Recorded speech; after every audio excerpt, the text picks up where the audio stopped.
Hey everyone, I recently got back from a trip to Copenhagen with my future husband. We went together for about a week. It was my first international trip in a while, and I want to talk with you about how it went, as well as my relationship to travel and what it all means. A while back, I talked about the book Die With Zero, and I made a video about some of the lessons I took from it. If you haven't seen it, feel free to check it out. I think it's pretty great. Some of those lessons I've carried forward with me to now and inspired the trip to Copenhagen. So, before we jump into Copenhagen specifically, I want to talk about my relationship to travel and how that's evolved over time, sort of set the scene for this Copenhagen trip. When I was younger, I had dreams of traveling the world, as one does. I was very lucky to be able to travel a bit when I was younger. I went to Mexico a couple times with the fam. We went to Niagara Falls in Canada. We went to England when I was really young, and I went to Japan twice. And I imagine when I was older, I would want to continue traveling because I enjoyed all of those trips. I never really wanted to vacation super leisurely. I wanted to vacation in a way where I was seeing something new. That was what excited me as a kid. But then COVID happened, and I also moved across the country for college. I moved from Virginia to California. So during those college years, I was commuting, traveling so much between California and home, and up to Seattle for family as well, or down to see my friend in Los Angeles. So all of my travel was domestic for like 5 years. And a lot of it was required travel, not so much fun travel, but like I need to get from point A to point B. And travel became something that felt kind of exhausting and expensive and like not fun. It was a need to see family. And so I felt like if I had to travel, I was going to travel to see family. That's where that money was being spent. And then after college, I moved here to Seattle, which again was a cross-country move. It was my second cross-country move in 1 year. And I had just graduated college. I was focused on saving money, paying down student loans, and trying to make a life out here and settle down. My mindset was one of trying to avoid more frequent travel or moves. I had this idea in my head where every year since 2020, I had moved at least one time. Apartments, states, things like that. And so in Seattle, I wanted to make it a goal to not move for just more than 1 year. I did that. I've been in this apartment for 1.5 years. It will be here for 2 years before I move again. And that was my mindset for like the first year of living here, was just trying to settle down and not travel as much. 2024, I traveled the least I had traveled since 2020. And then I met my partner, and he is a big traveler. He loves to go see the world. He solo travels. He travels to see friends, go to new places. I think that was also kind of new for him too. It was something he was only discovering over the last few years. And he sort of encouraged me to think about my travel goals. So my mindset had started to change, but it was really shifted when I read the book Die With Zero. Its main thesis is that you should die with $0 in your bank account because any money you have left over is wasted. You worked for no reason to get this money because you died with it. And part of that was considering the idea of the memory dividend, where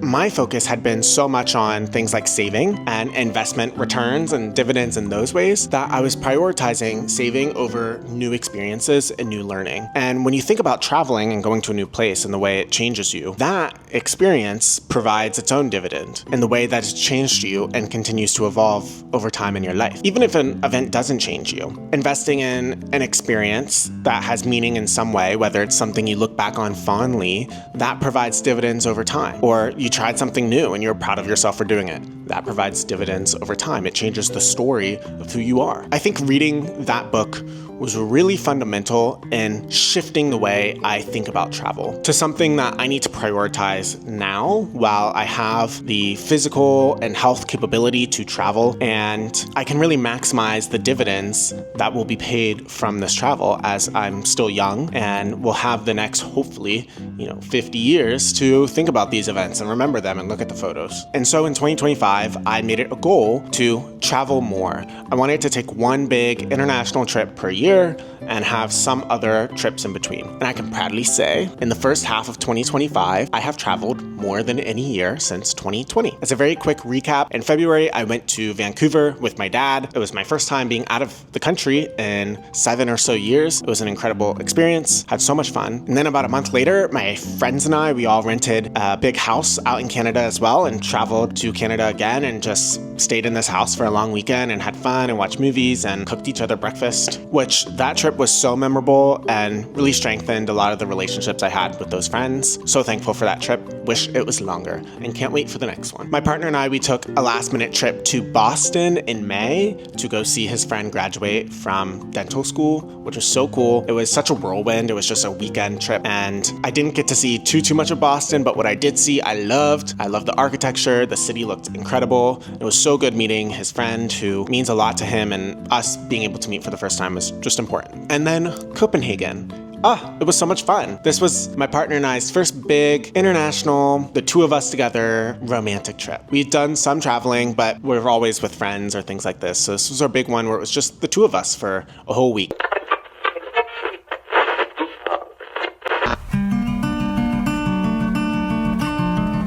Copenhagen. Hello.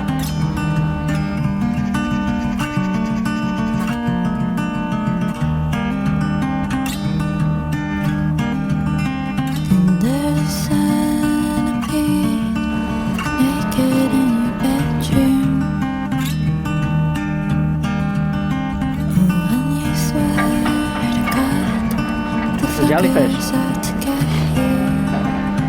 You see it, right?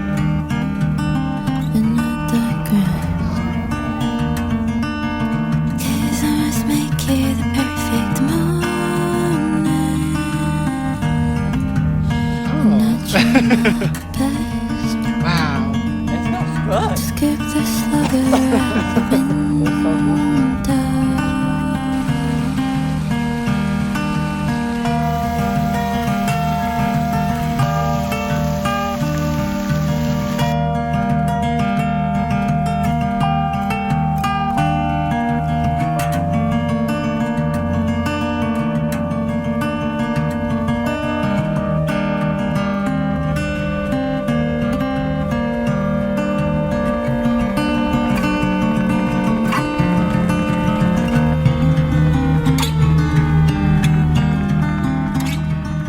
We also went to Assistens Cemetery in Copenhagen. This was honestly probably the most life-changing part of the trip for me. I think about death like all the time. I read about death, whether it's the process of dying, like logistically, or more nebulous, what does it all mean, parts of death. I have a video about my favorite books about death. And this cemetery was so beautiful and so unlike anything I've ever seen. Didn't take a lot of pictures because, I don't know, it felt kind of disrespectful to do so. This cemetery doubled as like a park. It had benches, it had people spread out in blankets with picnics and people at tables working on their laptops, while also like gravestones kind of around. It felt like so beautiful, the shared space, very circle of life, with the living people enjoying this nature and beautiful weather and going about their lives while also sort of paying respect to all of these people before them. It was very beautiful. Definitely if Seattle had a cemetery like that, I think that's where I would want to go after I die. We also got to see Rosenborg Castle and the Royal Palace and the big church.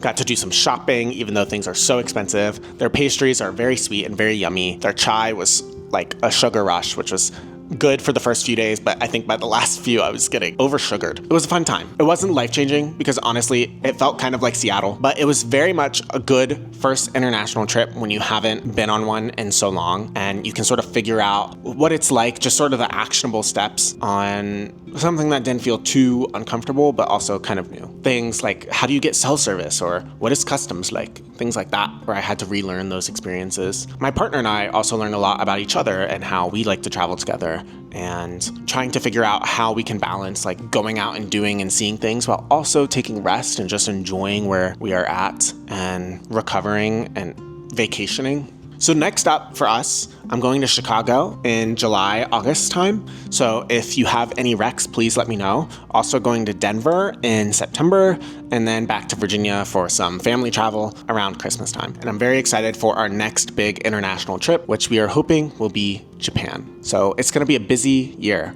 but trying to say yes to opportunities when they come and to prioritize travel more. And I'm happy I am doing it.